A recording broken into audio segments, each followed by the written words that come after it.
درنو دوستانو زما په چینل کې د ګډون لپاره د همدې ویډیو لاندې د سبسکرایب دا بټن کلیک کړئ. له دې وروسته د زنګ بټن کېکاږئ. له دې سره به تاسې هر ورځ ما نوې ویډیو ترلاسه کوئ او له خپرېدو به یې خبرېږئ. دا کار د مهربانۍ له مخې وکړئ. السلام علیکم، زه عبید الله حسام یم. آیا تاسې له هغو کسانو یاستئ چې یوازې د دنیا ژوند لپاره یې مټې بډ وهلي، او که نه هغه کسانو له ډلې یاستئ چې یوازې د آخرت ژوند غواړي، دنیا ترې هیره شوې؟ که داسې وي نو دا دواړه کارونه د اسلام د اصولو او تګلارو مخالف کارونه دي. د مسلمان ښېګڼه دا ده چې د دنیا او آخرت دواړو لپاره د هڅو ترمنځ توازن وساتي، یعنی هم د دنیا لپاره هڅه وکړي ترلاسه یې کړي او هم آخرت هیر نه کړي. که مسلمان د دنیا او د آخرت ژوند ترمنځ توازن پرېږدي، په حقیقت کې د خپل رب او د هغه د پیغمبر صلی الله علیه وسلم او د اسلامی شریعت د طبیعت او اصول مخالف تک کړی دی. الله تعالی فرمایي: ومن الناس من یقول ربنا آتنا فی الدنیا وما له فی الاخرة من خلاق. هغوی چې وای ای ربه موږ ته په دنیا کې راکړه، په حقیقت کې د دوی لپاره په آخرت کې هیڅ برخه نشته. یعنی هغوی چې یوازې دنیا غواړي آخرت له لاسه ورکوي. خو هغوی چې آخرت غواړي دنیا نه غواړي، د دوی په اړه د الله تعالی پیغمبر صلی الله علیه وسلم وایي: لا رهبانیت فی الاسلام. په اسلام کې ګوښه کېناستل یا له دنیا تیریدل او یوازې د آخرت په اړه فکر کول نشته. خو هغوی چې دواړه هم دنیا او هم آخرت غواړي، د دوی په اړه الله پاک فرمایي چې ومنهم من یقول ربنا آتنا فی الدنیا حسنه وفي الاخرة حسنه وقنا عذاب النار. یعنی د دوی له ډلې دغه مؤمنان داسې دي چې دوی هم دنیا کې نیکي غواړي او هم آخرت کې او هم د اور له عذابه بچ کېده غواړي. د آخرت په اړه به مو بیانونه هر ځای کې اورېدلي او هر ځای کې به یې اورئ، خو زه درته نن د دنیا په اړه غږېږم. هغه مؤمنان، هغه مسلمانان چې په دنیا کې پیاوړي دي، دوی تر ضعیفو مسلمانانو الله تعالی ته ډېر غوره او د خوښې وړ دي. پیغمبر صلی الله علیه وسلم وایي: المؤمن القوي خیر واحب الى الله من المؤمن الضعیف. پیاوړی او ځواکمن مؤمن تر ضعیف مؤمن الله تعالی ته ډېر د خوښې وړ او محب ده. دا پوښتنه پیدا کیږي چې ولې پیاوړی مؤمن الله تعالی ته تر ضعیف مؤمن ګران دی؟ راځئ همدا پوښتنې ځواب کړو. د دنیا پرمختګ په قوت کې دی.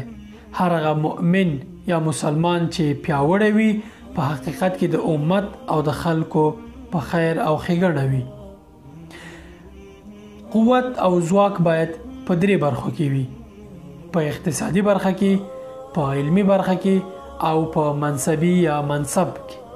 په دنیا کې همدا درې قوتونه دي چې اغیز یې تر نورو زیات دی او ډیر مثبت تمامېږي، او هر مسلمان باید په همدې برخو کې پیاوړی او ځواکمن وي. پیل یې د اقتصاد له برخې کوو. که مسلمان مؤمن په اقتصادي برخه کې پیاوړی وي، دی به خلکو ته د کار موقع برابره کړي، پانګونه به وکړي او ګڼ اقتصادي نورې پروژې به پلي کړي چې له لارې به یې مسلمانان په کار باندې بوخت شي او په حقیقت کې به مسلمانانو ته د کار موقع برابره شي. له همدې اړخه به دی ثواب ترلاسه کړي.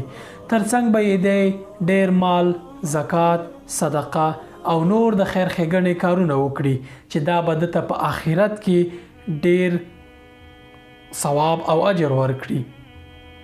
او حقیقت کې به دغه کارونه چې په دنیا کې د مال له لارې کړي دي، په آخرت کې به یې ډېر په ګټه او نفع وي. د علم له پلوه که مسلمان مؤمن عالم وي، ډېرې د ښېګڼې او د خیر او برکت لارې پر مخ پرانیستې وي، دی به په خپل علم ډیر اجر ترلاسه کړي او خپل د آخرت خیرازي به پرې تضمین کړي.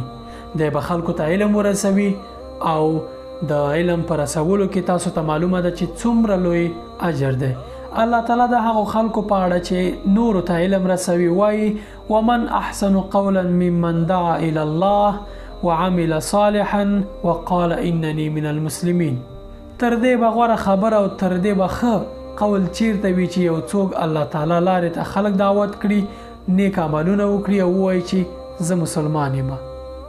نو د علم په رسولو کې نورو خلکو ته په انتقالولو کې به حد زیات ثواب دی چې اندازه نه لري. د منصب لپاره وکه مسلمان لوړ منصب ولري او د قدرت خاوند وي، په حقیقت کې به د حق او باطل په مرسته کولو کې پیاوړی وي او واک به ولري. د کولی شي چې د منکر په منع کولو او د خیر او ښېګڼې په امر یا معروف کار په امر باندې به د واکمن وي او د به امکانات د دې ولري چې یو چاته د خیر لارې امر وکړي او څوک له منکر لارې منع کړي. په حقیقت کې د هم کولی شي چې له همدغه لارې آخرت ځان ته تضمین کړي. نو مسلمان مؤمن باید د منصب له پلوه هم پیاوړی او ځواکمن وي. مسلمان کولی شي چې ډیر په اسانۍ د دنیا دغه چارو لارې آخرت او په آخرت کې خپل خیرازي تضمین کړي، خو په دې شرط چې دغه امکانات او دغه قدرت او دغه منصب او دغه مال او دغه هر څه چې یا دغه علم چې دی په دنیا کې کوي د الله تعالی په لار کې وکاروي او د الله تعالی بندگانو د خیرازي لپاره یې ترې ګټه واخلي. له دې لارې به مسلمان مؤمن خپل آخرت تضمین کړی وي. یعنی مسلمان مؤمن که دنیا ګټي هم آخرت په تضمینوي، که آخرت ګټي خپل دنیا په تضمینوي. په دې معنی چې مسلمان د دنیا او آخرت ترمنځ توازن ساتي، دواړو لپاره یو ډول هڅه او مرسته کوي. یو ثابته مقوله ده چې وایي که دنیا غواړي علم وکړه، که آخرت غواړي بیا هم علم وکړه، او که دا دواړه غواړي بیا هم علم وکړه. علم که وکړي اقتصاد به دې هم پیاوړی شي، او که علم دې وکړه نو منصب به دې هم لوړ وي. په حقیقت کې د دنیوي ټولو چارو د ترلاسه کولو لپاره بنسټ او اساس علم دی. بلا علمه هیڅ کار په سمه توګه پر مخ نه ځي. انسان له نورو حیواناتو سره د ادراک په قوت باندې بل شوی دی.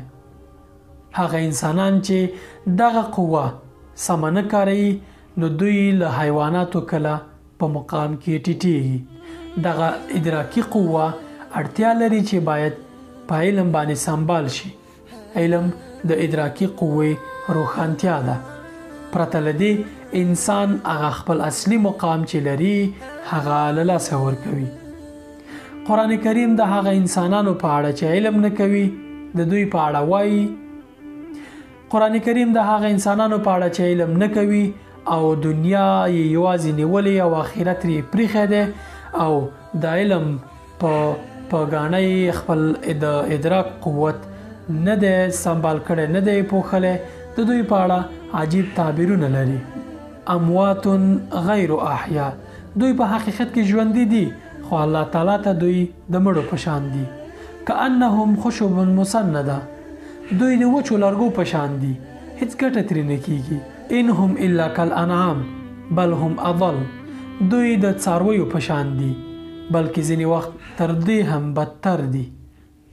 بالاخره که بحث راونغاړو په دې معنی چې علم انسان ته دومره مهم دی لکه هوا چې تنفس کوي. هر مسلمان باید په میلیونونو کې یو وي، نه د میلیونونو له ډلې یو. السلام علیکم ورحمت الله وبرکاته. درنو دوستانو، زما په چینل کې د ګډون لپاره د همدې ویډیو لاندې د سبسکرایب دا بټن کلیک کړئ. له دې وروسته د زنګ بټن کېکاږئ. له دې سره به تاسې هر ورځ ما نوې ویډیو ترلاسه کوئ او له خپرېدو به یې خبرېږئ. دا کار د مهربانۍ له مخې وکړئ.